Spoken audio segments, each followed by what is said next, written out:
So here I am at DC Nation's panel at Comic-Con. Hi. What? I can see you guys perfectly. This is awesome. I'm embracing technology. It makes me very uncomfortable. That's what everybody has said. I just want to see your eyes. I think you're probably just reading the internet. There you go. I know. It's a really good book. She doesn't have to go back. Talk to the page door. Okay, there we go. There, now you can see me, and I can hold it up. So how are you guys doing tonight? How are you guys enjoying being at Comic-Con? And have you had your panel yet? No, our panel is at 1, and I believe this is Aaron's very first Comic-Con. Yeah. Ooh, a virgin. Okay, trust me. So clearly he... Oh, you've been to Comic-Con? I've been to Comic-Con before. Oh, okay. This guy has no nerd cred at all. Let's get to the... Let's just say that right now, okay? He comes over from Mad. Yeah. He was art director on director on Mad. Yeah. And so that's one of the reasons he was brought on because I make the yucks. He's a yuck guy, so he may not seem like what you would think of for Teen Titans, but that just sort of tells you the direction that we want to go in on the show. It's a comedy. It's 100%. What is sort of because if you can give us a breakdown. I mean, I know there was a Teen Titans show and there's a new version of it. Yes. Give us an idea of what this one's approach is and how it came about. It came about, I think it sprang from the shorts. They made the DC Nation shorts, and then people started responding. Like, these are really funny, like, and the kind of more adorable versions of the characters, like, they're super charming. But the feeling was that it was still too close to the old show, that they needed to see something new that was maybe 100% comedy, and also something that was a little bit more broad that would appeal to people who only saw the old Titans stuff. Because some of those shorts were great, and you could follow them, but some of them, like, I wasn't a huge Titans fan, so when I watched some of those shorts, I didn't get the joke. Right.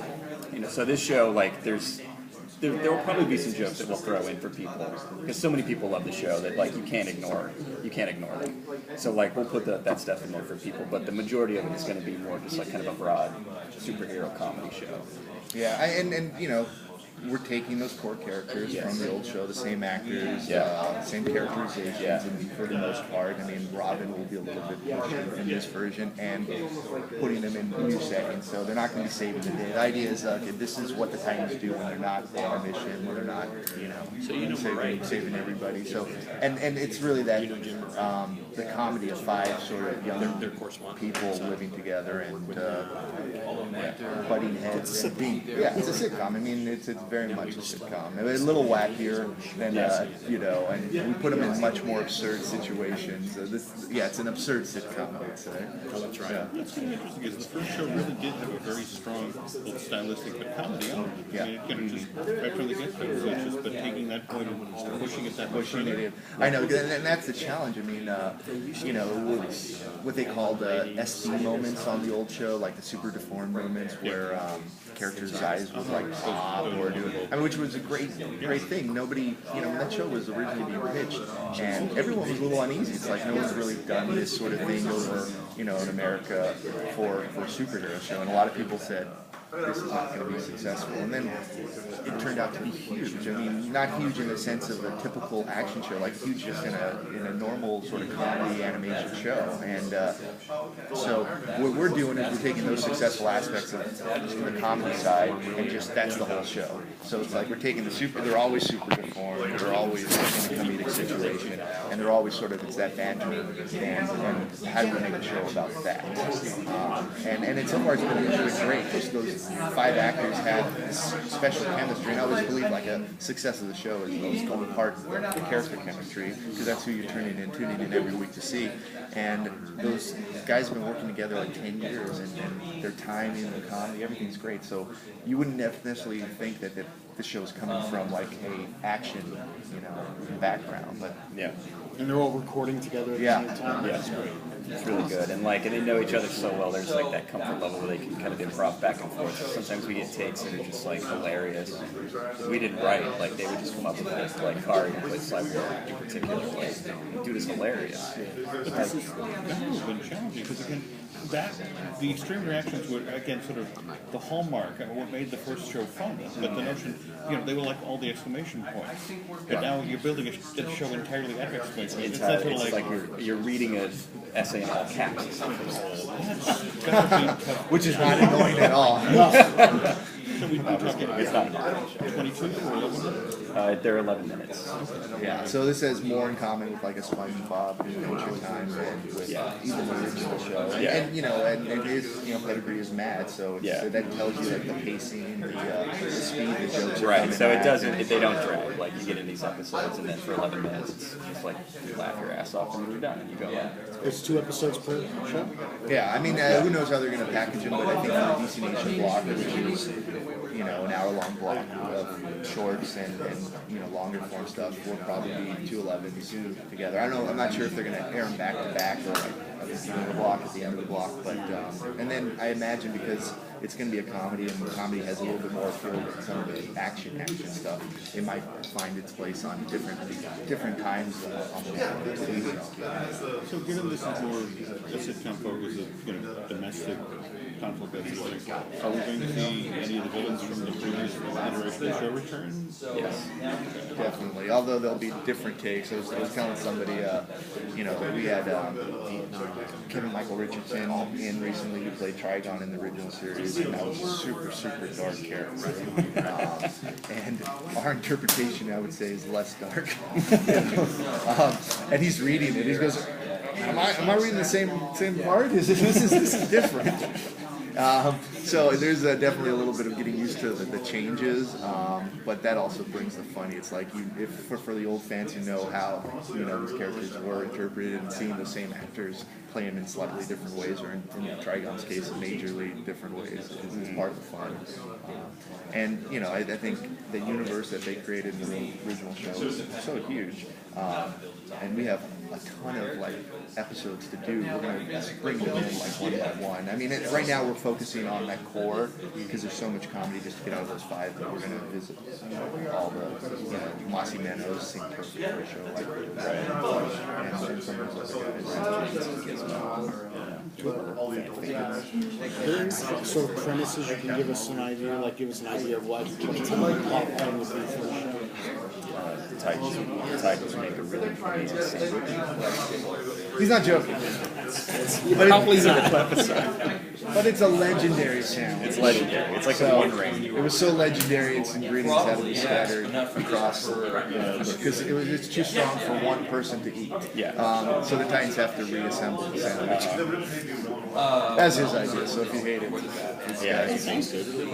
and then, and some other stuff, which is, it's something as silly as Robin, one of the things in this show is he's, the same as the old show, he's a guy who doesn't have superpowers. He's surrounded by all these people with superpowers, so he's very insecure that he doesn't. He's a leader, so he's got that inferiority complex, so, him trying to give himself superpowers is an episode, and then something that, they wouldn't be able to do on the old show, they would do on, we could do on this one, and take it in a different direction. I mean, normally with action shows, if you do a comedic episode, it still has to end up in an action place.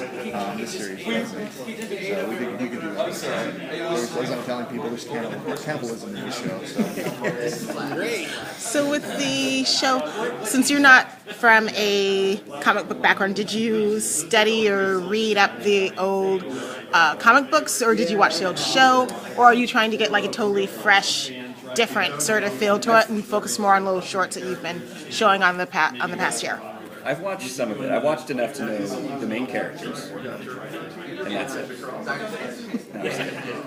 Never say that. They will come after you. Just say, I've read every comic that's ever been. I can't say that because you'll ask me a question and I won't. I know, they showed us the mother box for, what is it, what? Yeah. They're testing our geek knowledge. Yeah, I didn't know. No, I've watched enough, and I got the tone of the show. Initially, when we first started this, I kind of wanted to pull in some of the old designs, because they talked about just radically changing the designs, which we didn't end up doing, because it's the old show is such a strong visual identity that it's gotta be dumb to just completely trash all that. But Beast Boy's old costume with the red stripes and stuff, I wanted to do some takes on that. I wanted to give Cyborg a little kind of throat coming out of the side, he had the half cyborg face and the half hair, So I wanted to bring some of that in, but we ended up going with the Murakami designs, the original WB version. But in terms of the show and all the characters, like I know some of it, but I don't want to get too deep into it just because like I'm the guy who's like the fresh eyes on it, and I'm the guy who's coming in who's not going to make the joke that only Titans fans are going to get.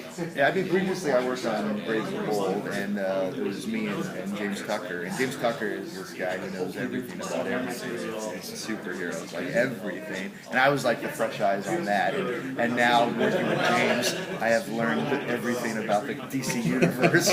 So now Aaron's job is to be the fresh eyes. But I was able to do things or suggest things that were, you know, maybe not would have come about because I wasn't so precious. Like our take on Aquaman and Brave and the Bold was a big left turn from how he was usually interpreted, and you know it turned out to be a great thing.